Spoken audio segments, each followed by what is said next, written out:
Hello friends, welcome to सीको C student. आज हम पढ़ेंगे प्लानिंग एंड ऑपरेशनल वेरिएंसेस। उससे पहले मैं एक चीज़ समझाना चाहता हूँ आपको। देखो, तीन चीज़ें होती है: ओरिजिनल बजट, रिवाइज बजट और जो एक्चुअल में घटना घट जाती है। देखो, इन तीनों के बीच में डिफरेंस क्या होता है मैं आपको बताता हूँ। देखिए, एक एग्जांपल लेते हैं। देखिए, वेरिएंसेस का तो मतलब आपको पता ही होगा। अभी हम वेरिएंसेस पढ़ने जा रहे हैं, चैप्टर में वेरिएंसेस है। वेरिएंसेस का मतलब होता है ये बड़ी बड़ी कंपनीज में किया जाता है या फिर कोई भी इंडिविजुअल कर सकता है कि किस चीज़ में डिफरेंसेस निकले हैं। फॉर एग्जांपल मैं आपको एक एग्जांपल देता हूँ। एक प्रोडक्शन हेड था, उसने बोला कि एक आउटपुट बनाने के लिए मुझे 3,000 घंटे लगेंगे। ये तो था ओरिजिनल बजट, ठीक है। फिर जब हमने बाद में देखा तो एक आउटपुट बनाने के लिए ना उसको 3,500 आवर्स लग गए। हम कंपनी के सीईओ थे, हमने उसको पकड़ा, हमने बोला ओए हेलो, 5,000 घंटे का डिफरेंस कहाँ गया? इतने घंटे तुझे एक्स्ट्रा कैसे लग गए? तूने तो बोला था कि इतने घंटे लगेंगे। भैया, हमारी कॉस्ट बढ़ गई तेरी वजह से। उसने कहा सर चिंता क्यों कर रहे हो, एक रिवाइज बजट भी बना था। रिवाइज बजट उसने बनाया था। उसने कहा देखो, स्किल्ड की जगह ना अनस्किल्ड लेबर यूज़ किया, वो मेरी गलती नहीं है, वो एचआर की गलती है, तो उसको जाके पकड़ो। तो मैंने कहा स्किल्ड की वजह से, हाँ भैया रिवाइज बजट दिखाओ। तो उसने कहा 10% स्किल्ड की वजह से अनस्किल्ड लिए, उसकी वजह से 10% ज़्यादा आवर्स लगे। तो 10% लगे तो भैया 3,300 आवर्स लगने चाहिए। तो अब मैं 300 आवर्स के लिए एचआर को पकड़ूंगा और ये 200 आवर्स का जो डिफरेंस है, 3,300 से लेकर 3,500, तो इसके लिए मैं प्रोडक्शन हेड को पकड़ूंगा। तो ये होता है ओरिजिनल, रिवाइज और एक्चुअल में डिफरेंस। अब हम पढ़ते हैं यहाँ पर प्लानिंग और ऑपरेशनल वेरिएंसेस को सीखेंगे। देखिए, सबसे पहले आप ये देखिए, जो ओरिजिनल बजट था, यहाँ पर पेंसिल कहाँ गई मेरी, ये रही। तो ओरिजिनल बजट में क्या हुआ, देखो, एक्स एंटी स्टैंडर्ड का मतलब होता है original standards before the event, जो इवेंट घटने से पहले हमने बनाए।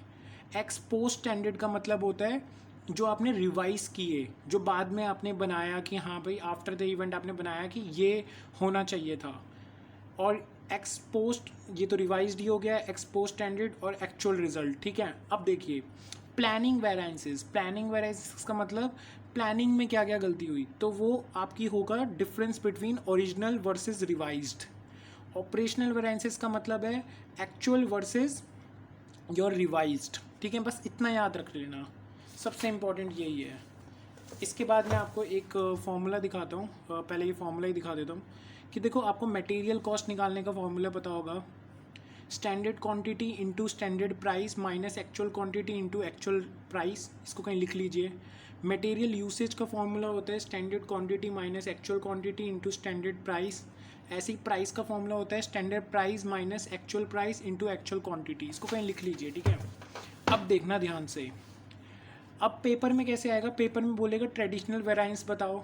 तो ट्रेडिशनल हम यूसेज का निकाल रहे हैं। अब यूसेज का फॉर्मूला हमें पता था, स्टैंडर्ड क्वांटिटी माइनस में actual quantity into standard price.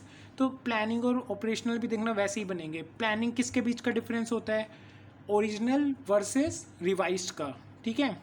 तो क्या हो जाएगा, ओरिजिनल वर्सेस रिवाइज्ड की यहाँ पर बात हो रही है, तो देखना क्या होगा, स्टैंडर्ड क्वांटिटी, क्योंकि ओरिजिनल तो स्टैंडर्ड क्वांटिटी है, माइनस एक्चुअल की जगह यहाँ पर रिप्लेस हो जाएगा रिवाइज से, क्योंकि ये तो स्टैंडर्ड मतलब ओरिजिनल वर्सेस रिवाइज्ड के बीच में है ना, एक्चुअल की तो यहाँ बात ही खत्म हो गई।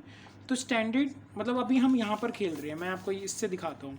अभी हम ओरिजिनल और रिवाइज के बीच में देख रहे हैं, ये हो जाएगा हमारा प्लानिंग पार्ट। और ये जब रिवाइज और एक्चुअल के बीच में हम खेलेंगे तो ये हो जाएगा हमारा ऑपरेशनल पार्ट। तो अभी हम प्लानिंग की बात कर रहे हैं, ओरिजिनल और रिवाइज की बात कर रहे हैं। तो यहाँ पर original quantity minus revise quantity actual की जगह पे, और स्टैंडर्ड प्राइस अपना स्टैंडर्ड प्राइस ही आ जाएगा। ऑपरेशनल में क्या हो जाएगा, रिवाइज और एक्चुअल वर्सेस रिवाइज के बीच में वेरिएंसेस निकालेंगे। तो इसमें क्या होगा, रिवाइज, यहाँ पर देखो, ये देखो स्टैंडर्ड क्वांटिटी की तो ऑपरेशन में बात ही नहीं होती, तो यहाँ रिवाइज और एक्चुअल की बात होती है। रिवाइज पहले आता है, तो स्टैंडर्ड क्वांटिटी की जगह लेंगे यहाँ पर रिवाइज, ठीक है, माइनस एक्चुअल, तो एक्चुअल इनटू स्टैंडर्ड प्राइस। तो यहाँ पर स्टैंडर्ड प्राइस की जगह क्या आ जाएगा, रिवाइज स्टैंडर्ड प्राइस। बहुत सिंपल है। सेम वे में यहाँ पर देखो, मटेरियल प्राइस वेरिएंसेस में क्या हुआ, ट्रेडिशनली क्या होता था, standard price minus actual price into actual quantity. अब क्या हो जाएगा, प्लानिंग में किसके बीच में खेल होता है, स्टैंडर्ड और रिवाइज की जगह। तो यहाँ एक्चुअल की जगह सारा रिवाइज आ जाएगा, देखो रिवाइज आ गया। और यहाँ एक्चुअल क्वांटिटी से मल्टीप्लाई होता है, तो यहाँ रिवाइज स्टैंडर्ड क्वांटिटी से मल्टीप्लाई हो जाएगा। सेम वे ऑपरेशनल वेरिएंसेस में किसके बीच में डिफरेंस होता है, एक्चुअल और रिवाइज के बीच में। तो यहाँ पर देखिए फॉर्मूले में एक्चुअल तो है, अब स्टैंडर्ड की जगह रिवाइज आ जाएगा, रिवाइज प्राइस, एक्चुअल तो एक्चुअली रहेगा और एक्चुअल क्वांटिटी रहेगी। बहुत सिंपल है, बस यही था। ऐसे सेम वे जो लेबर है, लेबर में भी मेरे को समझाने की ज़रूरत ना पड़े, यही है सब कुछ यही है। आप देखेंगे लेबर का एक फॉर्मूला मैंने यहाँ पर लिख दिया लेबर कॉस्ट का, जिससे आपको ईजी हो। लेबर कॉस्ट ये होती है, ठीक है।